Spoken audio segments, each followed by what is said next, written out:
안녕하십니까, 단윤지입니다. 오늘은 그 율곡 노자를 말하다 두 번째 시간이 되겠습니다. 지난번에도 말씀드렸지만 율곡 그 노자를 말하다는 율곡이 순원이란 책에 대해서 공부를 하는 걸로 말씀을 드렸죠. 지난 시간에는 순원에 대한 개략적인 이야기를 하고, 그리고 그 발문을 쓴 훈계의 그 이야기까지 했습니다. 오늘은 이제 본격적으로 율곡 선생님이 쓰신 책을 하나하나 살펴보도록 하겠습니다. 율곡, 오늘 그 주제는요, 천도의 조화. 천도의 조화, 그러니까 그 율곡 1장 천도의 조화인데, 요거는 양이 좀 많아서 이 그 첫 번째, 두 번째, 1, 2를 나누어서 제가 두 번 강의를 하도록 하겠습니다. 오늘은 천도의 조화 첫 번째 시간이 되겠습니다. 이거는 노자 도덕경 42장에 나오는 이야기인데요. 이 항상 그렇지만 율곡은 그 경전을 먼저 갖고 오죠. 경전을 먼저 갖고 와서 이제 이야기를 하고, 또 뭐 주자라든지 동사점이라든지 삼화광이라든지 뭐 그런 학자들의 이야기를 쭉 하고, 또 나중에 이제 본인의 이야기도 하고, 그런 식으로 글을 엮어갑니다. 율곡만 그런 게 아니라 그 당시 조선시대 학자들이 거의 대부분 그런 식의 글쓰기를 하셨죠. 이제 자기가 하고 싶은 얘기를, 그러니까 그 정보를 끌어오는 거죠. 다른 경전들을 가지고 와서 이제 이야기를 합니다. 오늘은 이제 노자 도덕경 42장에서 나오는 이야기를 먼저 끌고 왔는데요. 도생 1하고, 일생 2하고, 이생 3하고, 삼생 만물이라. 만물하니 하면서 쭉 나가는데, 이제 일단 여기까지 말씀을 드리자면, 도생일, 도는 일을 낳고, 도가 하나를 낳고, 그 다음에 또 일은 이를 낳고, 하나가 둘을 낳고, 하나가 둘을 낳고, 그러면 이는 삼을 낳고, 둘은 셋을 낳는다. 그런데 이 삼은 만물을 낳는다 라고 얘기하고 있어요. 이거 이제 도덕경 42장의 이야기인데, 요거를 갖다가 이제 그 어떻게 주석을 하는지 하나하나 살펴보도록 하겠습니다. 이 노자는요,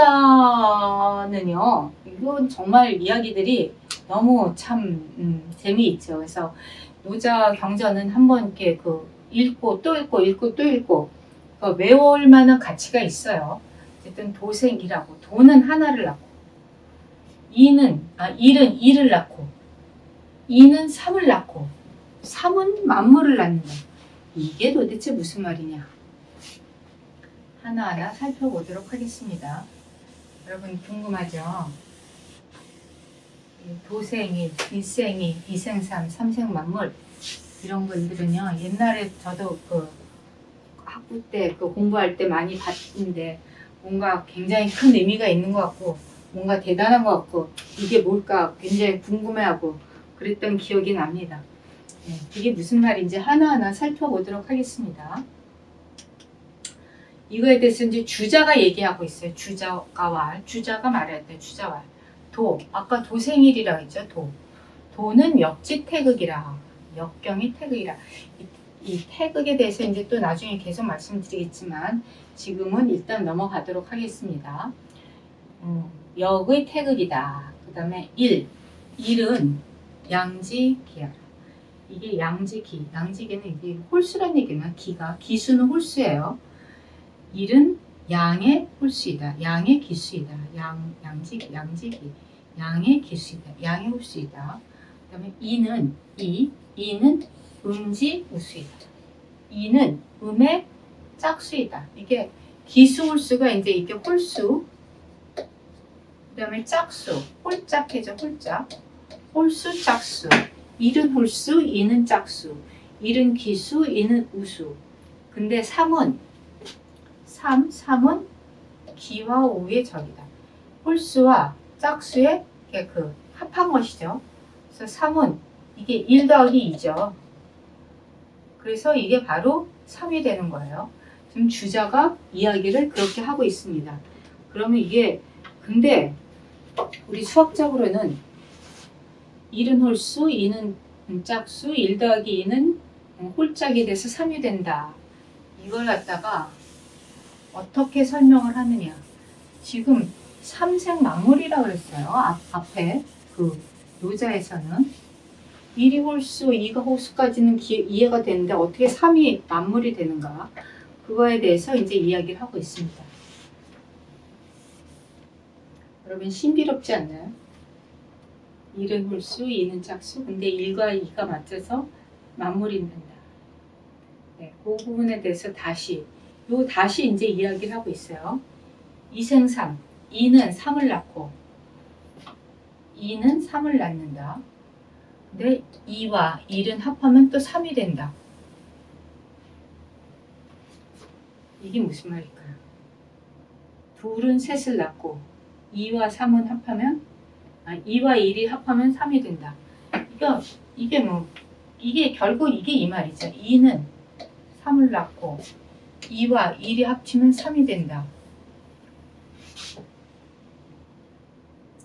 이게 그 수학적으로 숫자에서 말하면은 2 더하기 1은 3이 되고 3은 근데 3이라는 숫자는 도대체 뭐야? 3이 뭔데? 3이 어떻게 만물을 낳는 거야? 궁금하지 않으십니까? 이런 이야기를 지금 하고 있어요. 그게 바로 이제 천도의 조화인 거죠. 이거 지금 계속 주자가 얘기하고 있어요. 그리고 이게 아까 지금 이생삼, 요 이생삼이라는 거, 요건 아까 이 노자 원문에 있는 말이죠. 노자 원문 이생삼. 지금 여기 지금 주자가 얘기하기를 이생삼과 삼생만물을 이야기하고 있는 겁니다. 이생삼, 삼생만물. 요거를 지금 주자가 어떻게 이야기를 하고 있는가? 아까 이생삼에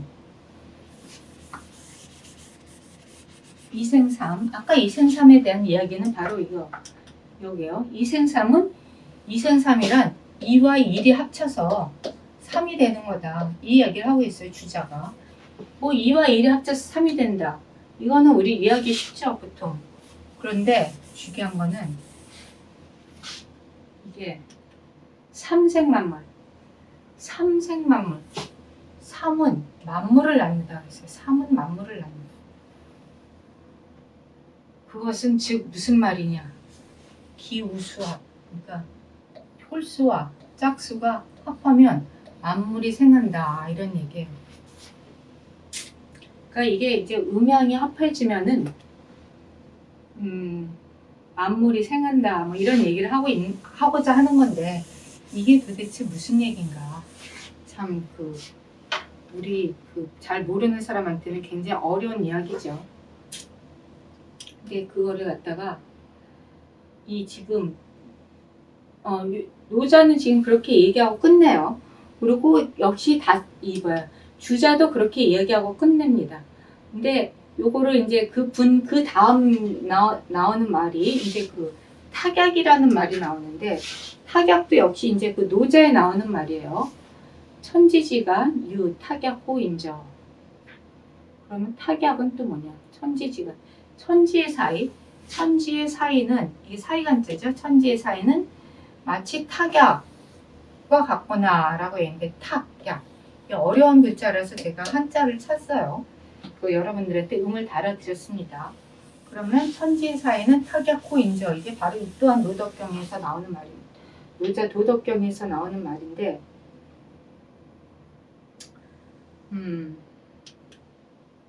예, 동시가 말이에요. 이 동시는요, 동사정이라는 사람이에요. 동사정은 누구냐면은 이게 송나라 시대 도사예요. 송나라 시대 도사인데 이 사람은 사실 생월 연대가 조금 불분명합니다. 원래 도사들은 자기 약간 신비주의잖아요. 그래서 생월 연대를 잘 몰라요. 근데 이 사람이 쓴 책이 도덕진경지폐라는 책이 있는데 도덕진경지폐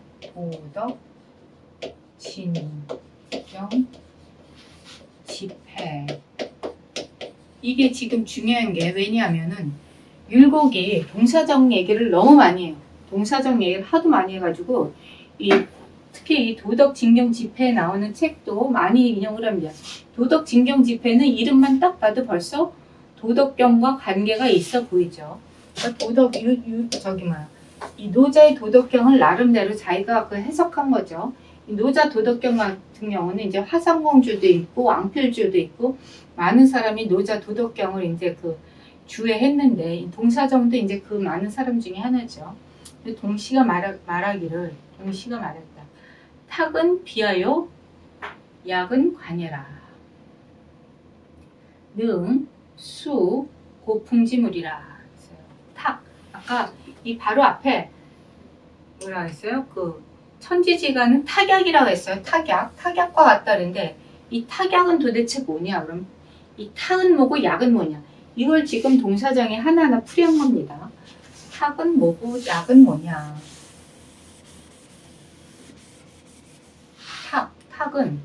탁은 비하여, 그 다음에 약은 유야라, 관야라. 탁은 박을 싸덮은 풀무, 이거 풀무라고 했는데 풀무, 박을 탁 싸덮는 풀무 같은 것이고, 약은 피리같이 진동하는 소리 내는 그 대롱이다. 그러니까 이게 사실 풀무가 여러분 풀무 뭔지 아시나요? 전 사실은 제가 그 도시에서 태어나서 자라서 풀무를 솔직히 말해서 한 번도 본 적이 없는데, 풀무가 이렇게 그 뭐야 이 불 뗄 때 막 바람 넣는 거, 그게 풀무죠. 그래서 이만한 가죽으로 되어 있는데 바람을 넣었다 뺐다 하면서 바람을 막 일으켜가지고 불을 막 붙이는 그런 게 풀무죠. 그리고 이 약은 이제 필이 이렇게 소리 내는 것. 그런데 이것들은 능, 수기, 고풍지물이에요. 이게 이제 바람을 받아들여야, 공기를 받아들여서 이제 이게 막 그 뭐라 그러나요? 이렇게 움직여야 이제 소리를 낼 수 있는 것이죠. 바로 그 얘기를 하고 있습니다. 이게 그 공사정이 말하기를 탁은 그 비하여 그 박을 싸덮는 풀무 같은 것이고, 약은 피리같이 진동하여 소리내는 대롱이다. 이것들이 이제 그 그 공기를 받아야 고풍지물이라, 이 바람을 일으킬 수 있는 물건이다. 그러면서 이제 계속 이야기를 합니다. 무슨 얘기를 하는가?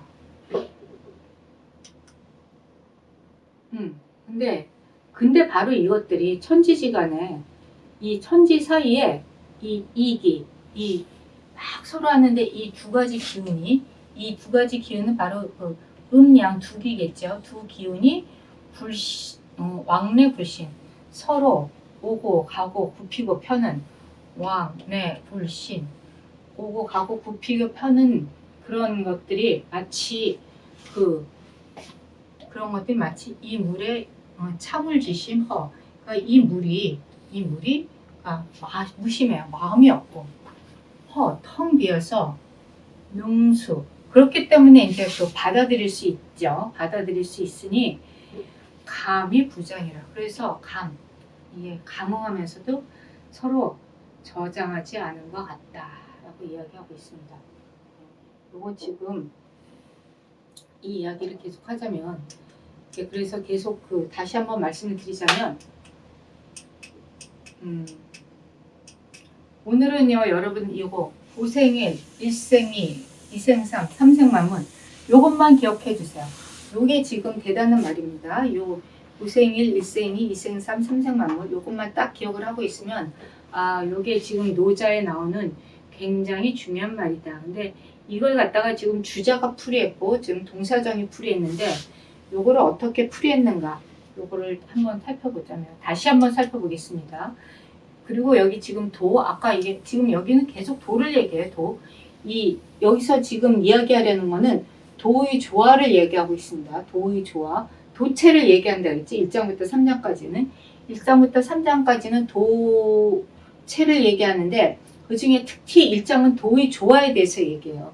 도의 조화에 대해서 이야기하고 2장은 도의 그 어떤 존덕성, 도가 얼마나 이 귀한가 그런 걸 얘기하고 3장은 이제 그 도의 본체란 무엇인가라는 이야기를 하고 있는데 오늘은 그 도의 조화에 대해서 얘기를 계속하고 있습니다. 근데 일단 그 도는 하나를 낳는다고 해요. 하나를 낳고 그 하나는 둘을 낳고 둘은 셋을 낳고 셋은 만물을 낳는다. 요거를 여러분들 꼭 기억해 주시기 바래요. 오생일, 일생이, 이생삼, 삼생만물. 그거에 대해서 다시 한번 이제 번역을 하자면, 이 주자가 얘기하기를 이 도는 역지 태극이라, 역의 태극이라, 역경의 태극이라. 주역이 이제 태극하면 뭐 무국이 태극하면서 이제 태극 얘기도 또 할 얘기가 엄청 많은데, 태극은 이제 이 나중에 보면 또 태극 얘기를 할 수밖에 없어요. 나중에 이제 태극 얘기하겠지만 일단은 역의 태극이다 라고만 생각하시고 넘어가 주시기 바랍니다. 그런 말이 있고, 그 다음에 또 일은 뭐냐? 일은 양의 기수이다. 양의 기수. 내 양직이다. 이는 한마디로 홀수이다. 그 다음에 내 음지오라. 이는 우수, 짝수이다. 그런데 그리고 삼은 기우지적이라. 삼은 기수와 우수가 합한 것이다. 기수와 우수가 모인 것이다. 그런데 이 기수와 우수가 모여가지고 이제 만물이 형성된다는 이야기를 또 하고 있어요. 기가 막힌 얘기 하고 있죠. 음양이 모여서 만물을 형성한다는 것, 일과 이가 모여서 만물을 형성한다는 것. 여러분들 보통 남자를 양이라고 그러죠. 여자를 음이라고 그러고, 음양이 모여서 남자와 여자가 모여서 애기 낳죠. 그런 거 생각하시면 이해가 쉬울 것 같아요. 어쨌든 그렇습니다. 꼭 그런 것뿐만이 아니라 더 많은 만물을 포함하고 있는데, 가장 쉽게 이야기해서 예를 구하자면 그런 것들 하나의 예이다 라는 말씀을 드립니다. 음양이 조화를 이루어서 또 다른 만물을 낳는다는 것, 그 이야기를 하고 있는 것이죠. 뭐 인간뿐만이 아니라 동물들도 다 마찬가지죠. 어쨌든 그래서 만물이 움직여서 계속 낳고 낳는다, 뭐 이런 도미생생 이런 얘기도 계속 나중에 나오지만, 어쨌든 오늘은 그 부분은 조금 나중에 공부하도록 하고, 그래서 이제 이생삼, 음양 둘이 있으면 이제 또 다른 아기를 하나 낳죠. 하고, 그런 것은 마치 1과 2가 합해서 3이 되는 것과 같다. 이생삼은 이 이생삼에 대한 풀이에요. 마치 소위, 유는 마치 뭐 이런 뜻. 소위는 이른바 1여 2, 2여 1, 2와 1이 더불어서 위3, 하나 3이 되는 것이다 라고 이해하시면 되겠습니다. 이렇게 한문이 사실은 어려운 한문은 아니니까 다 읽혀지죠. 무슨 뜻인지 몰라도. 그리고 여기 그 다음 삼생만물은 기우합이 만물생이에요. 기수와 우수, 그러니까 홀수 짝수가 합해서 만물을 생하는 것이다. 그리고 천지지간은 기유탁약 호인죠. 그런데 이제 천지의 사이가 바로 tak약과 같다 그랬어요. tak약은 뭐냐? 그러니까 이게 풀무와 피리 같은 거라서 이제 그러니까 막 서로 진동해서 이게 바람을 일으켜서 나타나는 것, 그거를 이야기하고 있죠. 천지지간, 이기, 왕래불심, 유, 참을지 무심, 허이 능수, 능이 부잠야라. 하나하나 무슨 뜻인지 살펴보도록 하죠. 천지지간, 천지는 뭐 아시다시피 천지, 하늘과 땅 사이에 이기는 우리 음기, 양기, 음양 두 기운을 이야기합니다. 이기가 왕래불신, 왕은 가고 오고 굽혀지고 펴지고, 가고 오고 굽혀지고 펴지고, 이 이기가 같이 가고 오고 굽혀지고 펴지고 하는 것이 마치 어떤 거냐, 이 물이 무심, 이것이 사실은 무심하다. 사실 천지는 무심하죠. 무심하고 그 다음 텅 비어있고, 이 천지는 무심하고 텅 비어있는데 그 사이에 이제 이기, 음기와 양기가 서로 오고 가고 굽히기도 하고 펴지기도 하고 이런 것들이 계속 이렇게 일어나고 있는 것이죠. 근데 그럼에도 불구하고 이 물은 그냥 무심, 그야말로 마음이 없어요. 그리고 또 텅 비어있고, 그렇기 때문에 받아들일 수 있는 것이죠. 우리가 뭔가 마음이 이제 텅 비어 있으면 누가 무슨 얘기를 하든지 잘 받아들일 수 있습니다. 그렇지만 내가 편견과 아집으로 가득 차 있으면 누가 무슨 소리를 해도 받아들이기 힘들죠. 그렇지만 천지는 편견과 아집이 있나요? 없습니다. 그냥 다 그냥 받아들일 수 있어요. 그래서 능수 받아들일 수 있고 뿐만이 아니라 감. 그런데 받아들일 수만 있는 게 아니라 또 응하기도 합니다. 감응해요. 근데 감응하지만 또 그래도 뭐 이렇게 그 부장, 그 뭐 이게 지금 저장한다, 잠긴다, 담아둔다 이런 건데 담아두는 게 없어요. 그러니까 항상 이렇게 그 편안하게 모든 것을 이제 그 받아들이면서도 그냥 편안함 이런 것들을 이야기하고 있습니다. 그게 뭐라고요? 도가 그렇다는 얘기죠. 도. 지금 계속 여기서는 도를 얘기하고 있습니다. 도. 한 번만 다시 볼까요? 뒤에 뒷문장. 동시가 얘기한 이제 그 타격도 그렇고, 그 다음에 이제 이 천지지간의 이기도 그렇고, 다시 한번 말씀드리지만, 이와 기, 이기는 아까 음양의 두 기운이죠. 음양의 두 기운은 가고, 가는 거는 양의 기운이죠. 오고, 오는 건 음의 기운. 이게 불은 이렇게 굽히고, 그리고 펴고, 이런 것들이 마치 물이, 이런 것들이 사실은 이런 천지간의 모든 이런 행동들은, 움직임들은 사실은 무심하고, 그러면서 마음이 없어요. 그러면서도 또 이렇게 천지간의 기운은 텅 비어 있습니다. 그러면서도 또 모든 걸 받아들일 수 있어요. 그렇다고 해서 응하지 않는 것도 아니에요. 다 감응하지만 그렇지만 부장 또 담아두지는 않는다. 이런 이야기를 하고 있습니다. 뭐가 그렇다고요? 네, 도 이야기를 지금 계속 하고 있죠. 그래서 이제 도는 이 무심하고 비어 있고 응하지만 그럼에도 불구하고 이제 부장 저장하지 않고 이것을 마치 이제 타격, 그러니까 타격과 같고 타격 이제 풀무가 이제 이 소리 이렇게 필이 이렇게 바람 막 불어넣어가지고 이제 소리 내는 것 그런 것과 같고 그런 얘기를 하고 있습니다. 계속. 네. 어쨌든 내용을 하나하나 조금씩 깊이 살펴보면서 율곡의 생각 그리고 율곡이 노자를 어떻게 생각했는지 저희는 사실 주안점이 노자 그 자체보다도 율곡이 노자를 어떻게 보았는가 거기에 주안점을 두고 있습니다. 그래서 율곡의 생각을 다른 주자라든지 동사점이라든지 사마광이라든지 이런 사람들의 이야기를 통해서 율곡의 생각을 하나하나 살펴보고 또 나중에 보면 율곡이 직접 자기가 주해를 한 부분도 나옵니다. 이 뒷부분 보면은 그런 것들 노자의 원문을 가지고 율곡이 어떻게 생각하였는지 하나하나 살펴보면 굉장히 재미있는 작업이 될 것 같습니다. 오늘은 여기까지 하고요. 앞으로 계속 이 부분을 공부해 나가도록 하겠습니다. 감사합니다. 다음 시간에도 기대해 주시기 바랍니다. 안녕히 계세요.